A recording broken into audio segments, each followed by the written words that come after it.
They fired him at 9 a.m. on a Tuesday. No ceremony. No witnesses worth remembering. Just a conference room on the fourth floor with a frosted glass door and a woman in a charcoal blazer who didn't look up from her tablet when she said his name. Daniel Hayes. Night maintenance technician. Performance category: below standard. He signed the termination form with a pen that had run low on ink. He pressed hard enough to leave an impression on the page beneath it. Then he picked up his canvas backpack, the one with the frayed strap that his daughter had once drawn a small yellow sun on with a Sharpie, and he stood. "Before I go," he said. His voice was quiet. Not angry, not wounded. Just precise, the way a person speaks when they have already calculated every variable and accepted every outcome. "Don't run the system update tonight." The woman behind the desk, Victoria Crane, Chief Executive Officer, 3 months into her role, finally looked up. "Excuse me?" "The scheduled update. 1,700 hours. Don't run it." She studied him for a moment. A man in his mid-30s, unremarkable in appearance, a little tired around the eyes. The kind of man who blended into a building the same way an electrical panel does. Functional. "Forgettable. Mr. Hayes," she said, "you no longer work here." He nodded once. Picked up the pen. Set it on the desk parallel to the edge. Perfectly parallel.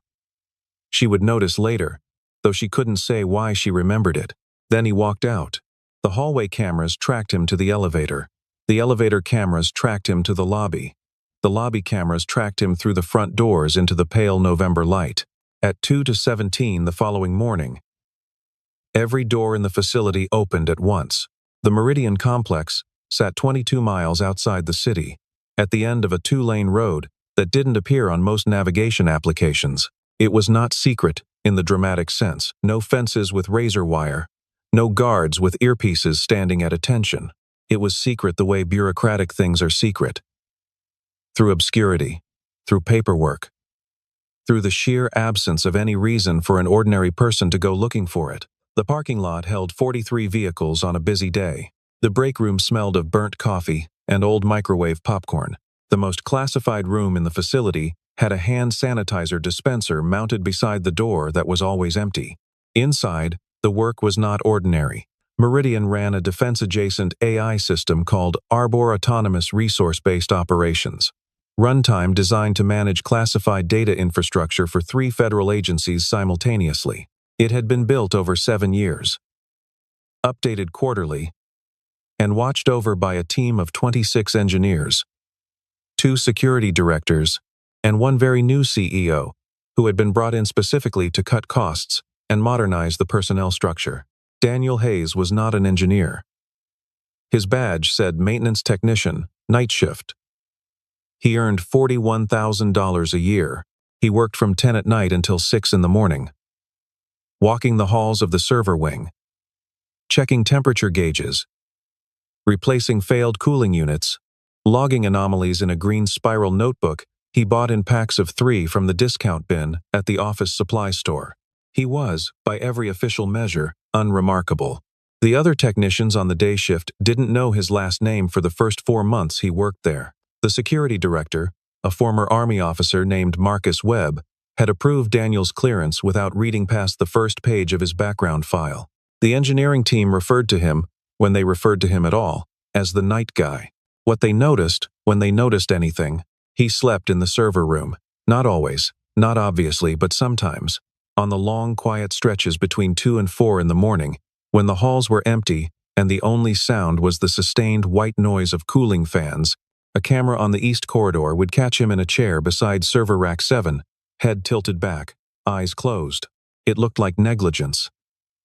It looked like a man who didn't care enough to stay awake, but no one looked closely enough to see the notebook open in his lap. No one looked at the entries, small, dense, written in mechanical pencil that dated back to the day he started. No one compared those entries to the system's maintenance logs and noticed that every minor failure Daniel recorded in his notebook had been addressed, silently, before it appeared in the official system. He did not report these fixes. He did not enter them into the computerized maintenance database that the engineering team used to track facility health. He fixed things by hand, quietly.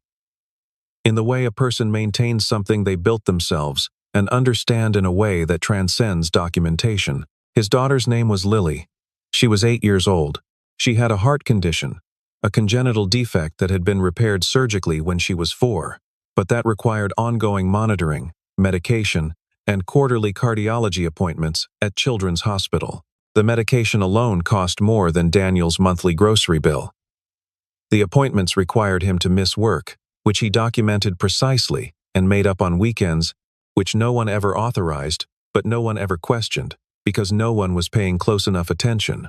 He kept a photograph of her tucked into the front pocket of his backpack. Not displayed, just carried, the way some people carry a coin or a stone. Something to press a thumb against in the dark.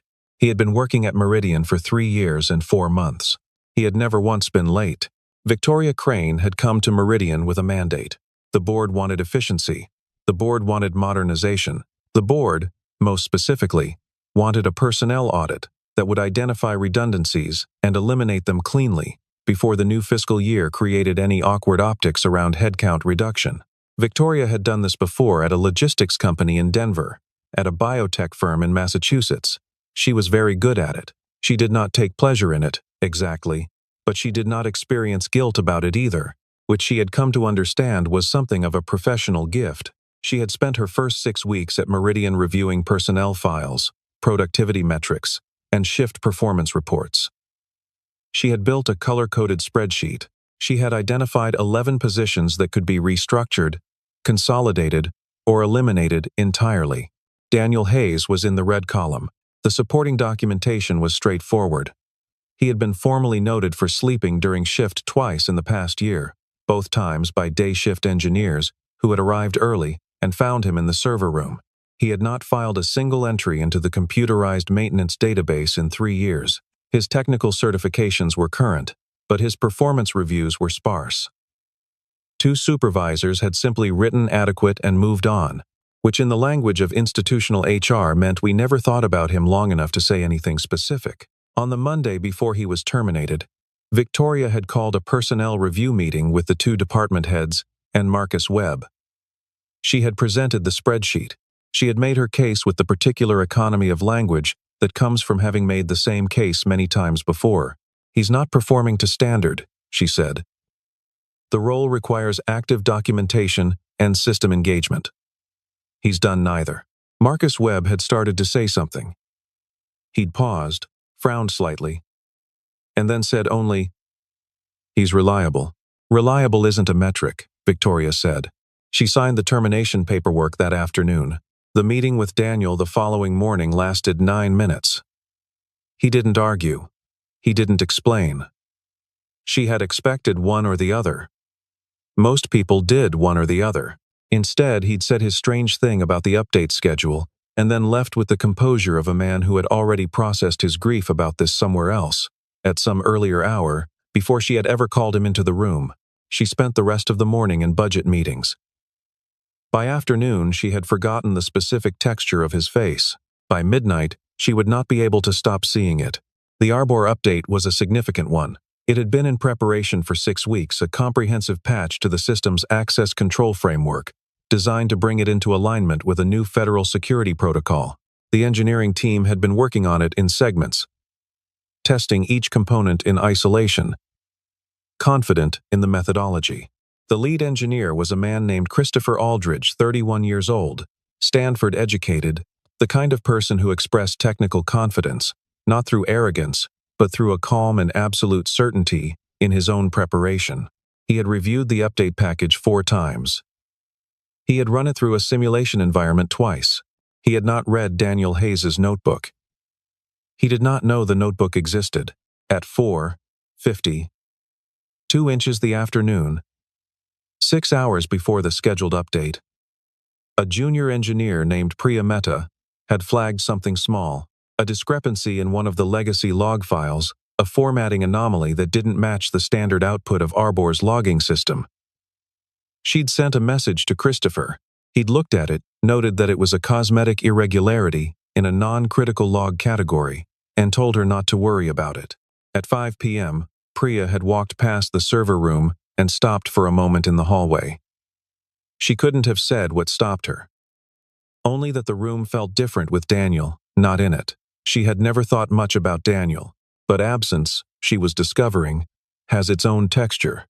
She went back to her desk. She did not flag the anomaly again. At 5 p.m., the night shift came on without Daniel Hayes. His replacement was a contractor from a staffing agency, a man named Trevor Solis, 26. Experienced with standard data center environments. Unfamiliar with Meridian's specific architecture. He had been briefed for 40 minutes that afternoon. He had nodded at all the right moments. At 9 p.m., Christopher Aldridge initiated the Arbor update. The first 20 minutes were textbook.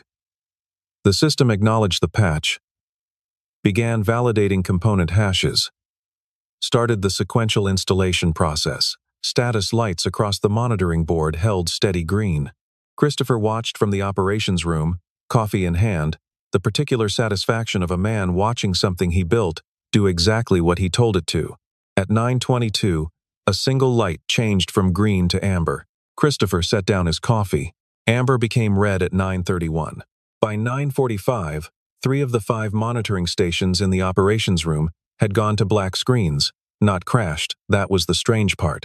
Not error messages, not failure codes, just black, the way a screen goes black when it's waiting for input that hasn't arrived. At 10:14, Arbor activated what its own documentation described as a protective isolation protocol, a subroutine that, in theory, was designed to wall off compromised sectors during an update gone wrong. In practice, what it did was lock every door in the facility simultaneously. Not the exterior doors, which ran on a separate system. The internal doors, the server room, the operations room, the corridor between them. Christopher Aldridge found himself unable to leave the operations room. He tried his access card on the panel beside the door. The panel acknowledged the card, the light blinked green, and then did nothing. He tried again. Same result.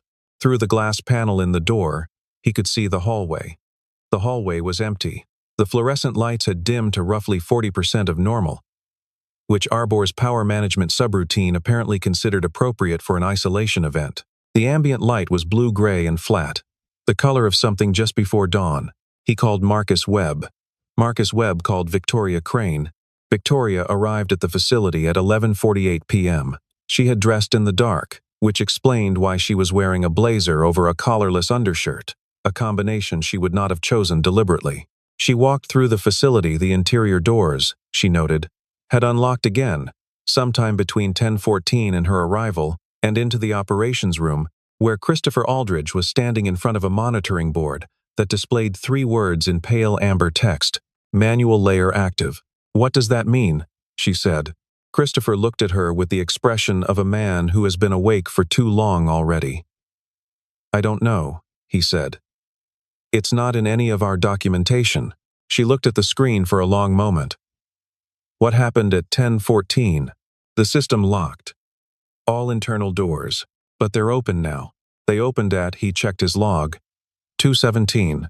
No command had been issued. No override had been entered. No one had touched a panel or a keyboard or any access interface in the building. At 2:17 a.m., every door in the Meridian complex had simply opened, as if a decision had been made and carried out by something they could not see. "Run a log trace," Victoria said. "Find out what issued that command." The trace ran for 18 minutes. When it completed, Christopher read the result and then read it again, more slowly. "There's no command in the log," he said. "The doors opened, but Arbor has no record of opening them." Victoria sat down in the nearest chair. The monitoring board hummed. The fans in the server racks, audible through the wall, ran at a frequency just below the threshold of conscious annoyance. She thought about a man with a frayed backpack and a pen pressed too hard against paper. Don't run the update tonight. By 1 a.m., the engineering team had given up trying to restore normal operations through conventional means and shifted to forensics. What they found, over the next 2 hours, was this. Beneath Arbor's standard operating framework, beneath every layer of code that Christopher Aldridge and his team had written, tested, documented, and submitted for federal review, there was another layer.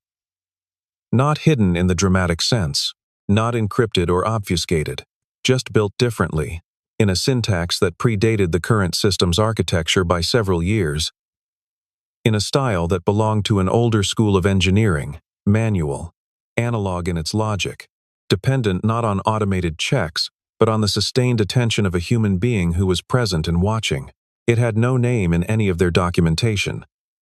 It appeared in the logs only as a subroutine identifier that no one had ever thought to trace. MHD, Guardian. The initials, Priya Mehta noted quietly, were MHD. She pulled Daniel Hayes's personnel file. His full name was listed on the second line, Marcus Daniel Hayes. She set the file down on the desk and looked at Christopher. Christopher looked at the monitoring board.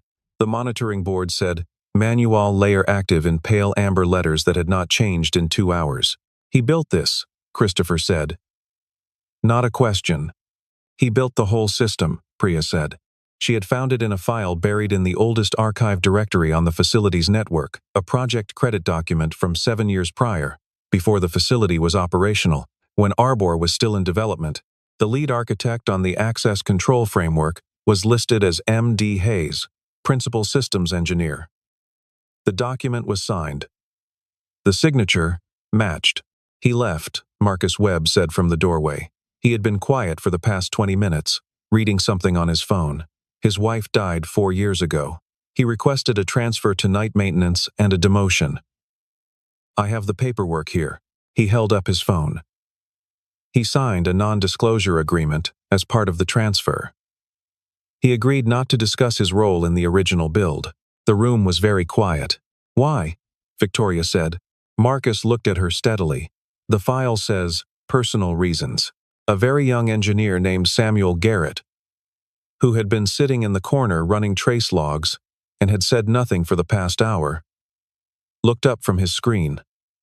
The manual layer, he said. I think I understand what it does. Everyone looked at him. It's a failsafe, he said. But not the kind we built. Ours is automated. If the system detects a critical error, it shuts down and waits for a manual restart. His layer does something different. If the system enters a state where normal operation is compromised and no authorized user intervenes within a specific window, it doesn't lock down. He paused. It opens up. To prevent a permanent deadlock, it's a pressure release valve, a manual one, designed to be reset by someone who knows it's there. He looked at the board. Without him here to reset it, he said, it just runs on its own protocol, opening and closing, trying to maintain the conditions he trained it to maintain.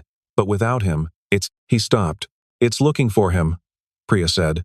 No one disputed this, though several people in the room would have found the statement embarrassing to say themselves. Victoria Crane stood up. Get me his address. Marcus drove. Victoria sat in the passenger seat and read the file on her phone. Marcus Daniel Hayes, born, Fort Collins, Colorado. Age, 34. Education, B.S. Computer Engineering, University of Colorado. M.S. Systems Architecture, MIT. Employment history, 7 years. 7 years at a firm called Harlow Systems Group, where he had worked on the Arbor project from its earliest conceptual stages. He had been, by all accounts, exceptional not in the visible, conference-speaking way, but in the way that people who do the foundational work are exceptional. He built the bones of things. He made the decisions that no one notices when they work, and that everything breaks on when they don't. His wife's name was Claire. She had died at 31 from an aortic dissection, a catastrophic event. Sudden, no warning. She had been sitting at the kitchen table, helping their daughter with something, Lily, who had been 4 at the time, and then she was not. Daniel had taken a leave of absence. When he returned to work, it was as maintenance technician, night shift, at the facility that ran the system he had built. The paperwork didn't explain why. The paperwork never explained the things that mattered. Victoria thought about a man sitting in a server room at 3 a.m., the blue light of monitors, a spiral notebook, a sleeping posture that was not sleep. She thought about the notebook and wondered what was in it, whether it was notes or calculations or something more like a conversation with a system that only he fully understood. She thought about what Samuel Garrett had said. It's looking for him. The car turned off the highway onto a surface street, then onto a smaller street, then into a neighborhood of small houses with small yards, the kind of neighborhood where the streetlights are spaced too far apart and the sidewalks heave from tree roots that no one has gotten around to addressing. The houses were tidy, mostly, economical, the kind of neighborhood where people worked hard and slept when they could. Marcus parked in front of a house with a blue front door. The porch light was on. Victoria rang the bell. She heard, from inside the house, a small sound she couldn't immediately identify, a mechanical clicking, rhythmic, like a pump or a motor. Then footsteps, light ones, and then the door opened. A girl stood in the doorway. 8 years old, dark-haired, wearing pajamas with small planets on them. She looked at Victoria with the unclouded assessment of a child who has not yet learned to be strategic about first impressions. "Hi," the girl said. "Hi," Victoria said. Then, because she found, unexpectedly, that she didn't know how to continue. "Is your dad home? He's in the kitchen." The girl glanced behind her, then back at Victoria. "He fixes my machine at night sometimes. When it makes the wrong sound." She said this in the same tone she might report the weather, informative, without drama. "Lily." Daniel's voice came from somewhere deeper in the house. Not a warning exactly. Just her name, placed in the air between them. "It's a lady," Lily called back. "And a man." Footsteps on a hardwood floor. Then Daniel appeared behind his daughter, still wearing the same clothes from that morning, Victoria realized. Or very similar ones. He looked at her with those eyes that had been doing too much for too long, and were very good at not showing it. "Mr. Hayes," she said. He looked at her for a moment, then he looked at Marcus, who stood behind her on the front walk. Marcus had his hands in his pockets, and was studying the street. "Come in," Daniel said. The house was small and very organized. This was the first thing Victoria noticed, the intentionality of the space, the way every object had been given a specific place and was in it. Lily's shoes were paired by the door. The mail on the counter was sorted and stacked. On the kitchen table, beside a glass of water and a half-eaten piece of toast, was the green spiral notebook. A new one, she saw. By the stiffness of the spine, in the corner of the kitchen, on a low table, sat a medical device the size of a shoebox. It was connected by a tube to a small, careful apparatus that sat on Lily's beside table, visible through an open doorway. The device was running. That was the clicking sound, a small pump, steady, persistent, doing its job. Daniel stood at the kitchen counter. He had not offered them coffee or chairs, not out of rudeness, but out of a kind of pragmatic neutrality. He was waiting. "The system," Victoria started. "I know," he said. She stopped. "The doors opened at 2:17, he said. "That's the first cycle. It'll go through 3 cycles before the protective isolation fully degrades. After that, Arbor's core will start reading the update as valid data and begin to integrate it. Some of the update is fine." He paused. "Some of it isn't." "How do you know what time it is?" Marcus said. Daniel looked at him. "Because I built it. I know how long the cycle takes." He picked up the green notebook. Not looking at it, just picking it up.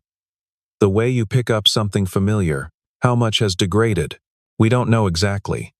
The monitoring board says, manual layer active." He said it the same way the board displayed it, flat, informational. "That means the primary handshake has failed, but the secondary containment is holding. You have approximately," he glanced at the clock on the microwave, 4 hours and 40 minutes before the integration begins. Victoria looked at him. "Will you come back?" she said. It was not a negotiation opener. It was not a rhetorical pivot. She heard, with some surprise, that it was simply a question, the kind you ask when you don't know the answer and you need it. Daniel was quiet for a moment. On the other side of the open doorway, Lily had gotten back into bed and was reading something, or pretending to, in the way that children pretend to be busy when they are actually listening. "What happened to the update package?" Daniel said. "It's partially integrated. We can't tell which segments installed correctly. The access control revision? That's where we saw the first failure." He nodded. This was not surprise. The input validation sequence in the new access control framework has a collision with the legacy authentication protocol I built in year 2. It's not documented. I found it in testing and patched it manually. The patch is in the manual layer, not the main codebase. He looked at her steadily. No one on your team would have known to look for it. Christopher ran simulations against the documented architecture, Daniel said. Not unkind. Just precise. Not against the whole system. The pump in the corner clicked on and off. Lily turned a page. I'll come back, Daniel said. He set the notebook down. But I need to be home by 7. She has school. Of course, Victoria said. He looked at her for just a moment longer, not to assess her sincerity, she thought. But because he was the kind of person who looked at things long enough to see them clearly before turning away. Let me get my bag, he said. They arrived at the facility at 3:41 a.m. The parking lot was full, which it had never been at this hour. Every engineer Christopher Aldridge had been able to reach was there.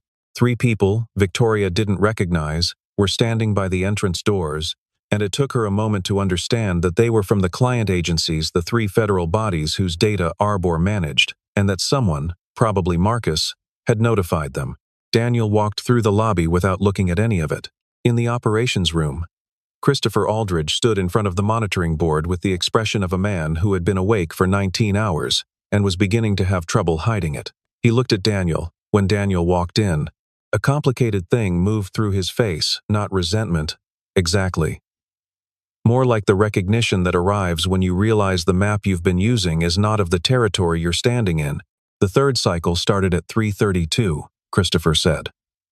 We're tracking degradation in sectors 4 and 7. Those are the input validation sectors, Daniel said. He looked at the board. Show me the full log. Christopher showed him the full log. Daniel read it in silence for 4 minutes. Not scanning reading, in the way that someone reads something they wrote a long time ago and are rediscovering what they meant. Then he sat down at the terminal in the center of the room. Not Christopher's terminal, the one at the back, the oldest one. The one no one on the current team had ever used because it predated the current system interface. It still had a mechanical keyboard, the good kind. The kind that clicked satisfyingly with every keystroke, the kind that had been considered outdated for years and had been kept only because no one had gotten around to replacing it. He opened a terminal window that the rest of them had never seen before. What is that? Samuel Garrett asked from across the room. Direct interface to the manual layer, Daniel said. He didn't look up. His fingers were already moving. Priya Mehta drifted closer. Drawn by the syntax appearing on the screen, a language she half recognized.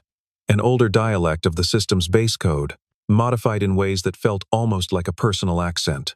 The main issue, Daniel said, speaking aloud without addressing anyone in particular, speaking the way a person sometimes speaks when thinking, as a form of external processing, is that the update's access control revision is trying to write over the collision patch.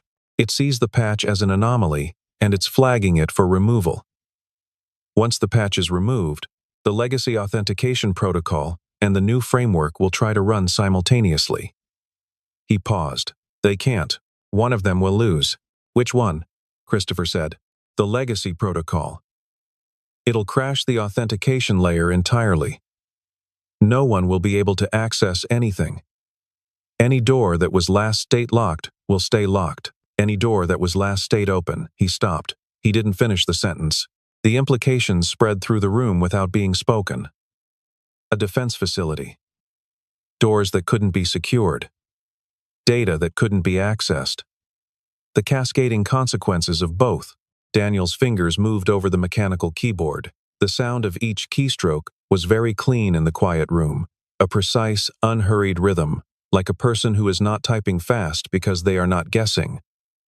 They are not trying options. They know where they are going. He entered a sequence, paused, entered another. The monitoring board flickered. Manual layer active. The text was still there. But beside it, something new appeared. A secondary status field, previously empty, that now read, Handshake initializing. What did you do? Priya asked. I told it I'm here, Daniel said. He looked at the board. The board, in its flat, unmetaphorical way, considered this. Handshake confirmed. The amber text on the board began to cycle through a series of status updates too fast for most people in the room to read. Daniel watched it without apparent urgency. He reached for the mechanical keyboard again, entered 3 more lines of code, deliberate, slow, the kind of speed that comes from precision rather than hesitation, and leaned back. The monitoring board cleared. Then, one by one, from left to right across the status panel, the indicators began returning to green. Not all at once, not dramatically, one after another, at the pace of a system restoring itself through a careful and trusted process. Each light acknowledging that the thing it monitored was stable, contained, and understood. At 4:02 a.m., the main display read, Arbor Core, stable. Manual layer. Disengaged. Update integration. Suspended. Awaiting. Authorized review. The room was very quiet. Christopher Aldridge looked at the board for a long time. Then he looked at Daniel. The update integration is suspended, he said. What does that mean for the patch schedule? It means you need to fix the collision before you finish the update, Daniel said. He was already writing in the green notebook, not the one from home, a different one. One he had taken from the cabinet under the terminal without anyone noticing when he'd opened it. I'll give you the documentation. He wrote for several minutes. Then he tore out the pages carefully, along the perforated edge, and held them out to Christopher. Christopher took them. He looked at the handwriting mechanical pencil, small and dense, technically precise and legible in a way that felt almost aggressive, given how long these things had gone undocumented. How long have you known about the collision? Christopher said. Since the 2nd year, Daniel said. I reported it to the lead engineer at the time. And? He said he'd log it. A pause. I don't think he logged it. The room absorbed this. Outside, through a window that faced east, the sky was beginning to change in the way that skies change before dawn. Not lighter exactly, but different in its darkness, as if the darkness were becoming less committed to itself. I need to get home, Daniel said. He closed the notebook, picked up his backpack, stood. No one moved to stop him. No one knew quite what to say, which was perhaps appropriate, because what had happened in the past several hours was not the kind of thing that resolves cleanly into language. Victoria Crane was standing near the door. She had not spoken in 40 minutes. She had watched, and she had thought about watching about what it meant that for 3 years, in this building, she had somehow looked directly at something and seen nothing. Mr. Hayes, she said. He stopped. She was quiet for a moment. Then, I'm sorry. It came out without the practiced quality of an executive apology. It came out small, and specific, and real. He looked at her. Not coldly, not warmly. With the same precision, he applied to everything, measuring, calculating, arriving at a conclusion. I'll be available, he said, if you need me. And then he walked out into a hallway that had been locked 8 hours ago, through a lobby full of people who were now paying the closest attention they had ever paid to a person they had spent years not noticing, and out through the front doors into the early morning that was cold and turning, very slowly, toward light. Victoria Crane did not sleep. She sat in the operations room until the sun had fully risen, and the day shift began arriving, each of them walking in to find the monitoring board green, and a silence in the room that felt residual, like the silence after something that hasn't quite been resolved. She called her assistant at 8:15 and canceled her meetings for the day. Not rescheduled. Canceled. She asked Marcus Webb to pull the full personnel file, not the one she had reviewed before, the abridged version, the one that showed performance metrics and shift reports, the full file. Every document. She read it in a conference room with a cup of coffee that went cold. She read the original project credits, the transfer request, the non-disclosure agreement. She read a performance review from 3 years ago, written by a supervisor who no longer worked at the facility, that said only, Hayes is consistent and unobtrusive. He doesn't create problems. She thought about what it meant to write that about a man who had been, for 7 years, the reason the system worked, and who had then chosen to become invisible rather than continue in a world that had reconfigured itself around an absence he couldn't fill. She thought about Lily in her planet pajamas, standing in a doorway, listening. She thought about the medical device clicking in the corner of the kitchen. She thought about what Daniel had asked for when she had pushed the envelope across the table and told him to name his terms. He had thought for a moment. He had not made her wait long. "I need flexible hours," he had said. "Her appointments are Thursday mornings. I need Thursday mornings." Done. And the health coverage needs to include cardiac specialists without a referral requirement. "I'll have legal draft it." He had looked at the envelope. He hadn't touched it. "That's it?" she had said. He had nodded. She had expected more. She had expected the negotiation that someone in his position, the only person who fully understood a classified system that 3 federal agencies depended on, could have reasonably conducted. She had expected him to know his leverage and use it, the way anyone rational would use leverage. But he wasn't thinking about leverage. She understood this now, sitting in the conference room with the cold coffee. He wasn't thinking about what the system was worth, or what his knowledge was worth, or what she owed him. He was thinking about Thursday mornings and cardiac specialists and getting home by 7 so his daughter could get to school. She put down the file. She thought about what it cost a person to build something. Really build it. From the ground up, the way only someone who fully understands both the theory and the grain of the material can build it, and then to set it down. Not abandon it. Not walk away. Set it down, quietly, and become the person who watches over it from a distance, who keeps it alive in ways no one can see, because there is a child who needs watching over more. She thought about a pen placed parallel to the desk's edge. She thought, "I looked at him and saw nothing, and he let me." The appointment was at 10. Daniel drove Lily to the hospital in a car that had 140,000 miles on it, and made a sound when you accelerated that the mechanic had described as not urgent, but worth addressing. Lily sat in the passenger seat with a library book open on her lap, reading with the focused intensity she brought to everything, a quality so specifically her mother's that Daniel sometimes had to arrange his face carefully when he saw it.